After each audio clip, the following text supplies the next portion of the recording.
Even wear my trailblazer shirt. All right. Hi, everybody. Happy Thursday. Thank you so much for joining us for another live. We have a great session today. We're going to be talking about all about branding strategies that drive ROI for manufacturers. I have my lovely co-host, Kurt. How you doing, Kurt?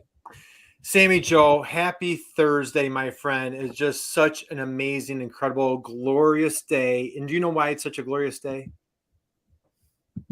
Why? Because this lovely lady right there. So, hey, I am honored. It is a privilege. I want to introduce my dear friend, my boy partner in crime here, founder and CEO of Felt Marketing, the one, the only Allison DeFord. Allison, how are you? I'm great, and I'm excited to be here.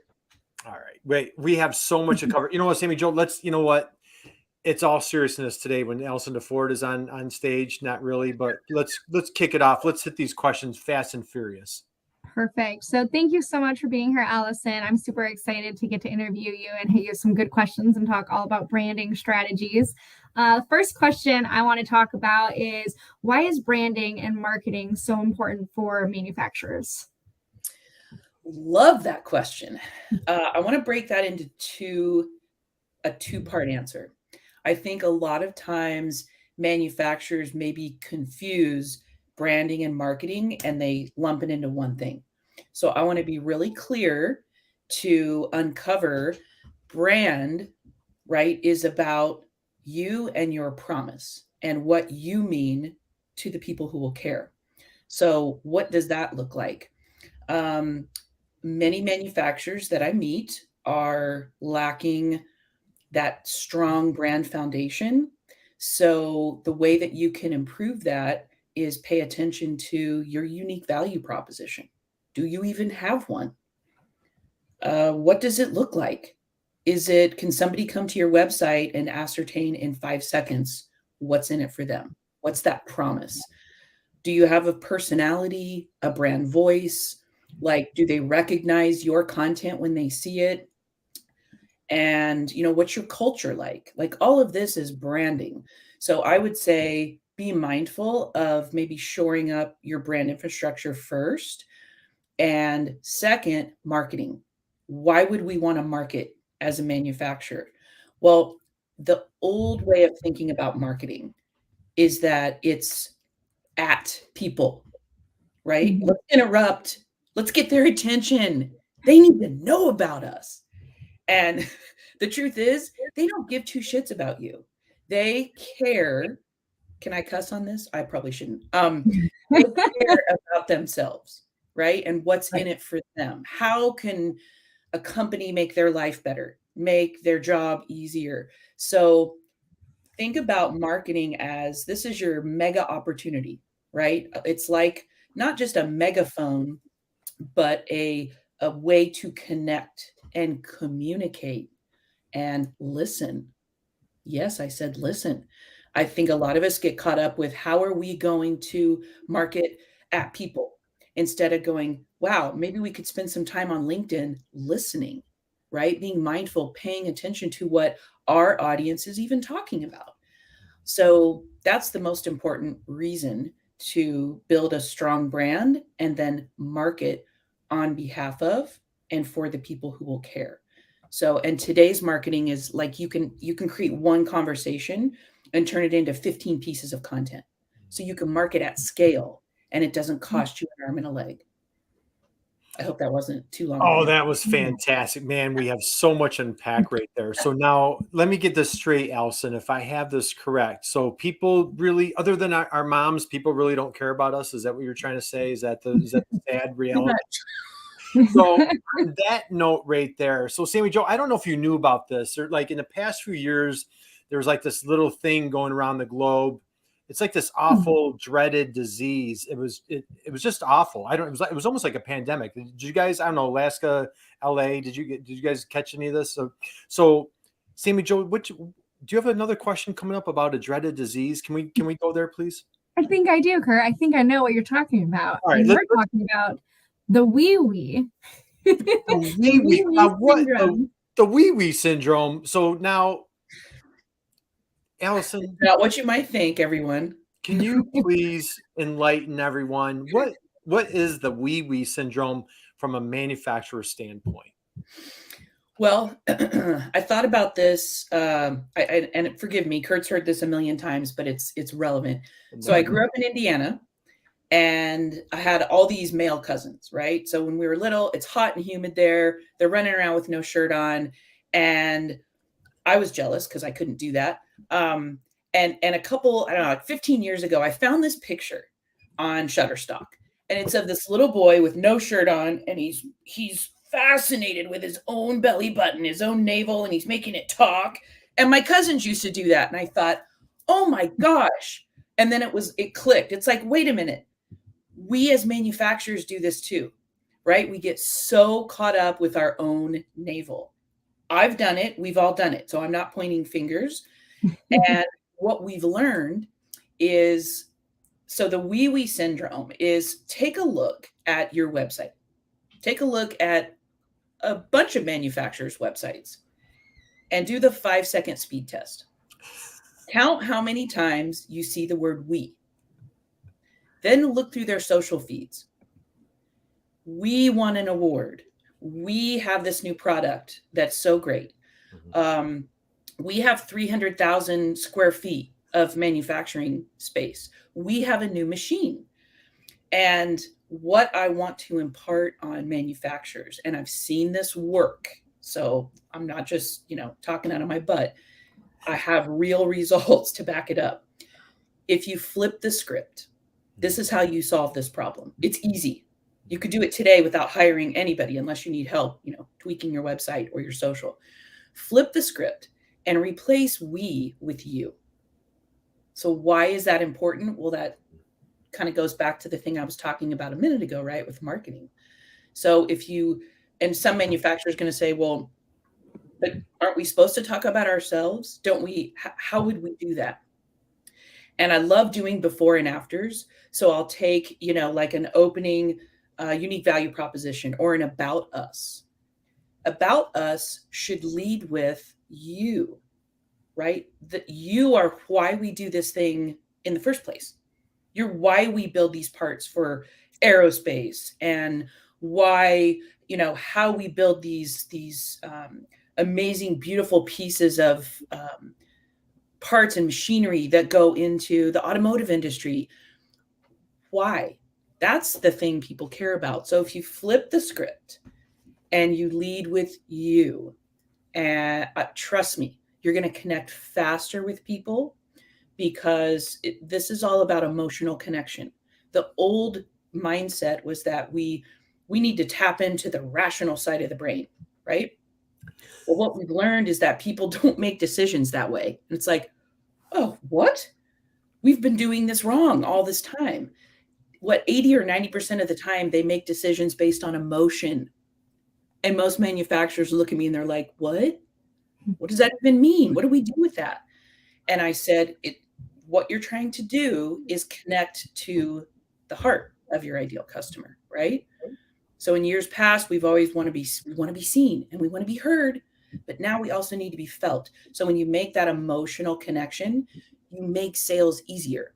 You help people make a decision faster. And like our buddy Greg Michio talks about all the time, you want them to know you, like you, and trust you. That's the chemistry. That's the secret sauce. That's what makes sales easier. So that's why we want to get rid of the wee syndrome. Okay. Sorry. Was that shorten up my answers? My goodness gracious, Sammy Joe, was that? So Sammy Joe, I just had a call with your team a couple hours ago, Dr. Lissa, and we just talked about a book called Predictably Irrational. It's a great book, New York Times bestseller, and it's exactly what Allison is talking about. Like, we really don't make rational decisions, and though in manufacturing, we might think that they do, but they don't. It's a lot of emotional decisions.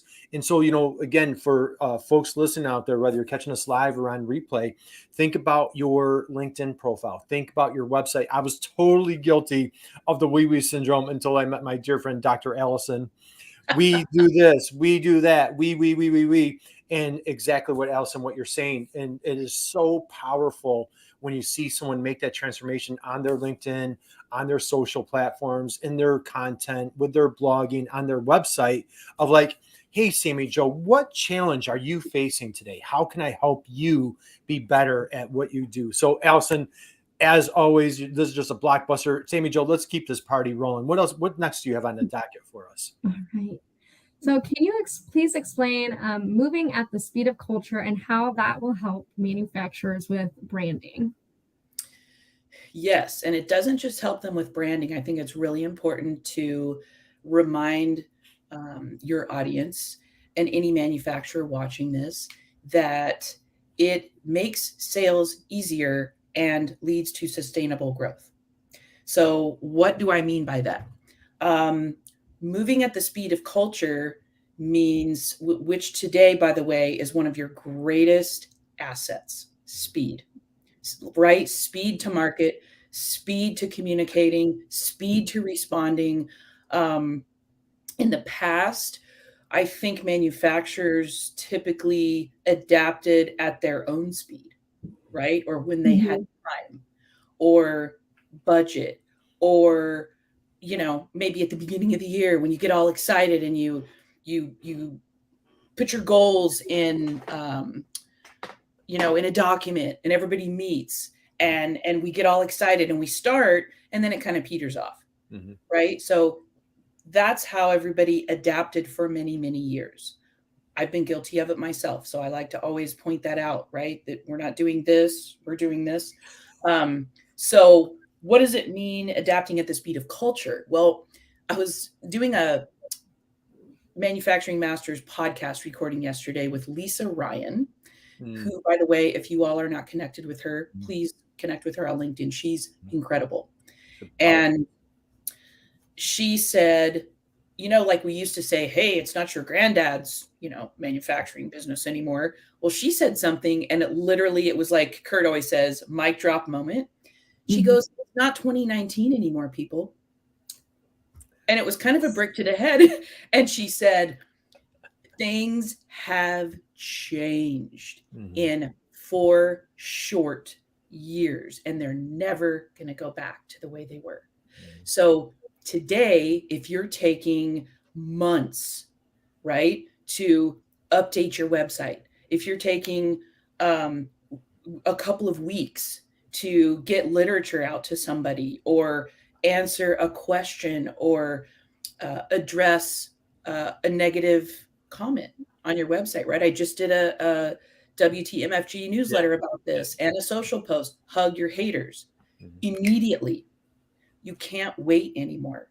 So, and if you wait, you're way behind. So I like to encourage manufacturers, to that whole Wayne Gretzky skate to where the puck will be. Stay ahead, one step ahead of your audience. Be the guide. Like that's the whole point, right? Is helping them reach their hero state. That's the transformation they're looking for. So you're the guide. So guide them, lead them. What are you doing on a regular basis so that they know, like I know if I want any kind of e-commerce information, research, thoughts, best practices, I know where to go, right? I go to B2B Tail. I go look at DMG Digital, his partner, Nicole. I know where to go because they're adapting at the speed of culture. So I know I can trust them. I know they're watching out for me. And I think that's the point, is faster and don't wait till it's perfect. And I have been so guilty of that. I cannot even tell you. My team has busted my actions so many times and said, it doesn't have to be perfect. So start somewhere, but start something. Right. I love this. Oh my gosh, speed of culture, be the guide. And, on top of you educated me, you saved me from that horrific disease of the wee syndrome. You also taught me, make your ideal customer the hero of the story. That is such a powerful statement right there. And it's really it's like, I'm getting chills even think about it, Allison. Like, I can't tell you what a mentor, friend, and, just guide that you've been for me.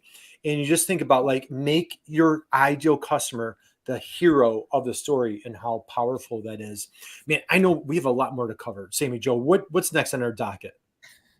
Perfect. So I feel like you kind of tap into this a little bit, but if you want to like just dive in a little bit deeper, what does it mean to be seen, heard, and felt? Great question. One of my favorites, by the way. Like I said, I think the old mindset was, manufacturers would come to us and they would say, how do we create buzz? How do we get people to hear what we're talking about? And so in the past, it's always been, you want to be seen and you want to be heard. And when we rebranded our company about a decade ago, that's how we came up with the name Felt. We wanted to lead with your hero state. That's what you're going after. So and again, what does that mean to be felt? You have an emotional connection with your ideal customer. So the people who will care, they know that you get them, right? They see the words in your website and they're like, oh my gosh, it's like they're in my head, And so that's the important part and then too, remember we talked about emotional, people make those buying decisions emotionally most of the time. So if we're tapping into that right side of the brain, we are making sales easier. We're making the decision easier. So that's why I think it's so important. When I first meet with a manufacturer and we sit down and we're talking about strategy, and I like to get to know them, and I'll say, okay, so you want to market better and you want to make sales easier, because that's the whole point of marketing, right? And also to support your customers, nurture them through the buying cycle until the next purchase. So that's another important thing to think about. And I'll ask the room, how do you want your customers to feel? And I get crickets. Yeah. And I'll tell you, Allison, and this is going to slide into you came on you're a frequent guest in our live show, and we had a great jam session in January. We're going to dig in. You have like 6 great points that you want to share, and our co-host Damon always talks about like that frictionless purchase. How can you remove that that friction? We talk about how can that ideal buyer, especially in manufacturing. Okay. You're dealing with different time zones. You're doing engineers that are working 24/7. Now people are remote. And we'd love to talk about how can you help that ideal buyer make a buying decision on a Friday night at midnight without having to wait for you to open up your doors on Monday, whether it's e-commerce, whether it's blogging, information, configurators, whatever it might be. All of it ties in with the speed of culture, right? Like how can you got to be caught up with your competitor? But I know like we have so much more to cover. Sammy Joe, like how about for you at the Alaska MEP? Can you chime in on that answer? Think of what friction, how can you remove friction for your customer at the Alaska MEP?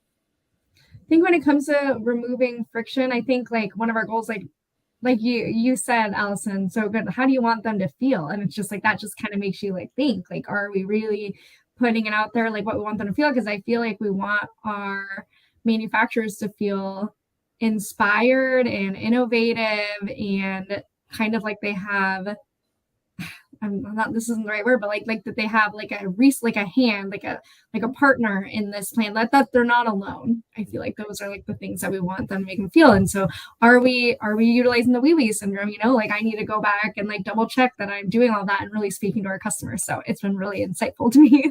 So thank you, Allison. And to take us home, can you share some strategies to step up your branding game specific for manufacturers? Yes. I feel like, and this may surprise some of you, less is more. I really did just say that. Less is more.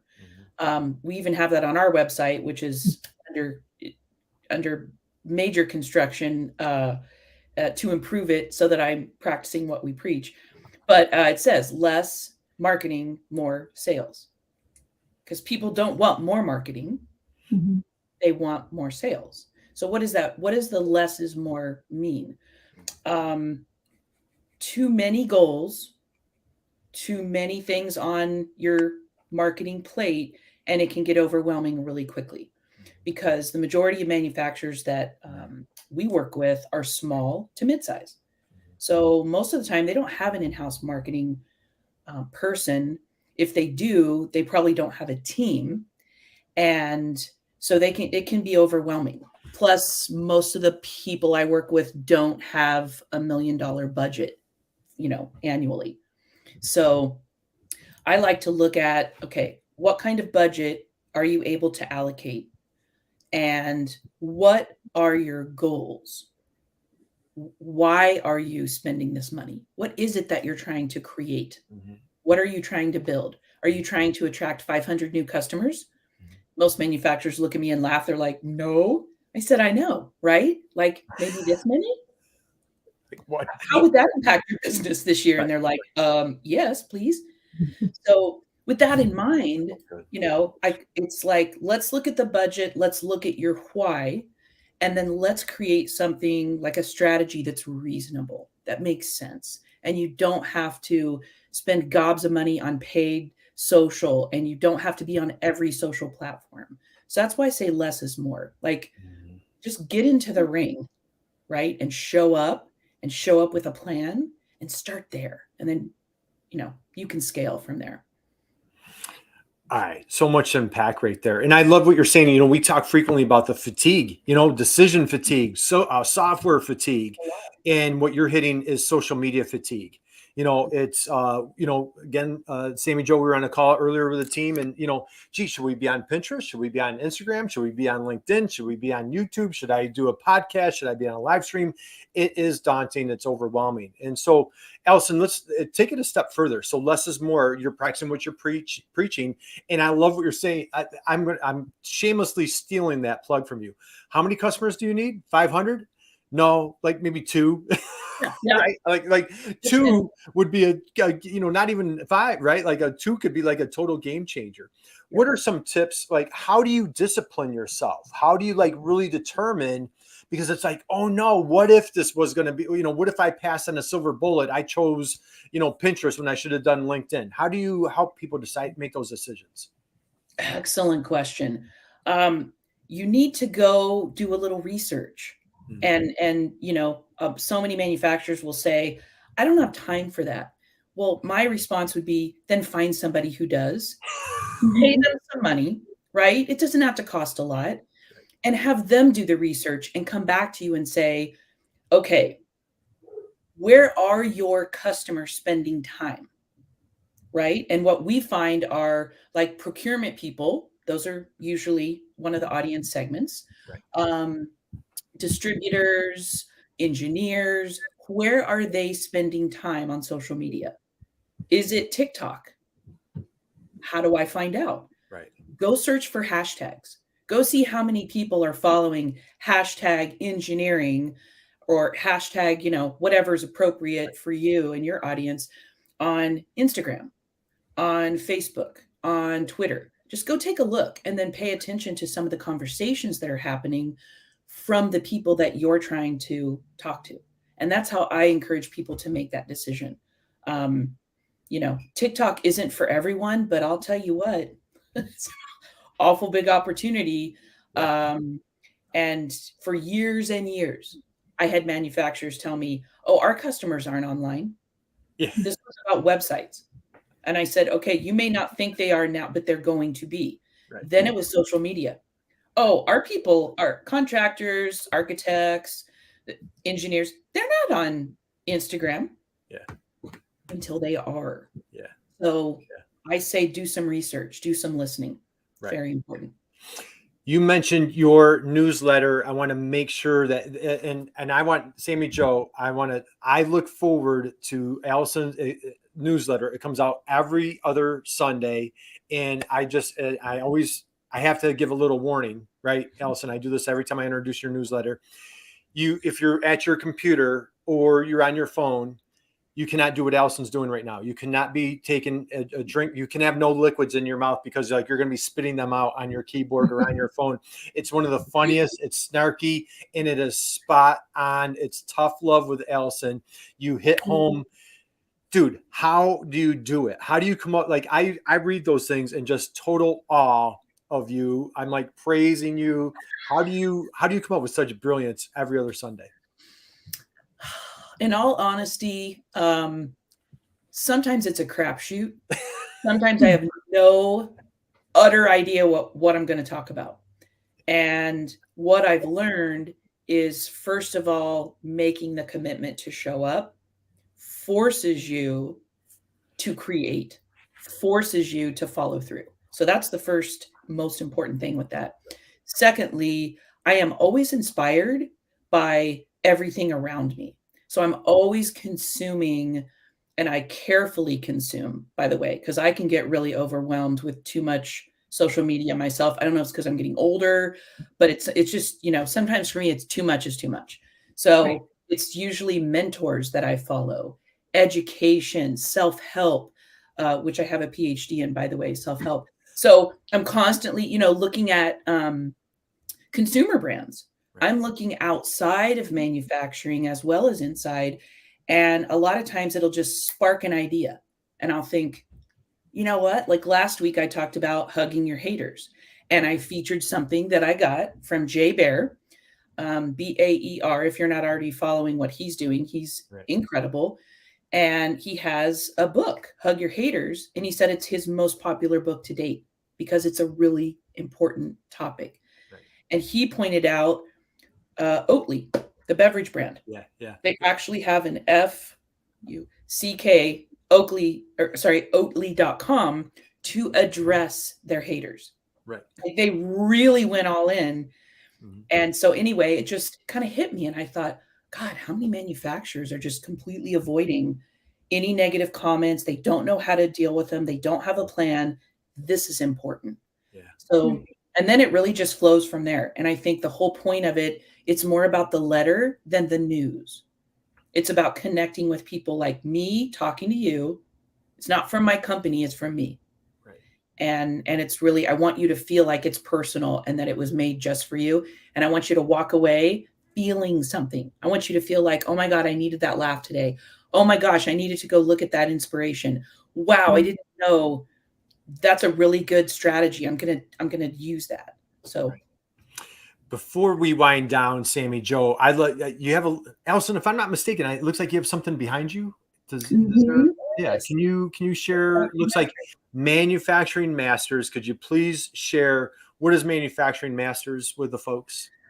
Oh, I would love to. I'm fortunate to have helped build the brand with Darren Mitchell, and I'm an expert on the platform, along with 130 other trusted, battle-tested, as Darren calls us, manufacturing experts across every possible niche or topic you can think of to help manufacturers learn best practices and share it with their team. That's what's so incredible, is that a subscription gives access to your entire team. You don't have to pay for everybody. And it's literally everything they never taught you in school. It's and it's short, it's to the point, there's no fluff. I think it's the most amazing thing to happen in manufacturing in years. Mm-hmm. And Darren calls it the Netflix of manufacturing. And so instead of entertainment, it's education, best practices, training, and it's that support. And it's experts that you could reach out to should you want to, that have already been vetted, that already understand your audience. So it's an amazing community. Well, you're taking the charge. You are leading the pack, and just such inspiration. What you've done with Darren Mitchell, and again, Manufacturing Masters. And so, Sammy Joe, we'll wind down, guys. First off, if you just came in or you missed anything, you want to replay, you want to catch us over and over, because Allison is just a powerhouse. She is a dynamo. You can find Allison on LinkedIn. We will have her LinkedIn in the show notes here. You can find her at feltmarketing.com. And man, I encourage you, I invite you, I implore you, I'm begging you, do yourself a favor, sign up for Allison's newsletter. You will thank us later. So Allison, hey, Sammy Joe, how about a big round of applause for Allison DeFord today for just absolutely hitting the ball out of the park. Sammy Joe, why don't you take us home for the Alaska MEP coming at us live again? Thank you very much. Yes, thank you so much, Allison. I know I learned so much. I really enjoyed that actually taking a time to sit there and listen. I think that is something that I am going to just start utilizing personally and on our marketing capabilities, because sometimes it's all about just getting that out there. And it's really about how can we make them feel something? That is really inspiring. So that is what I'm going to be working on moving forward. And thank you so much for being a guest. And everyone, please continue to join us. And if not, you can catch the replays on our website. And we'll be doing this every other Thursday. Thank you so much.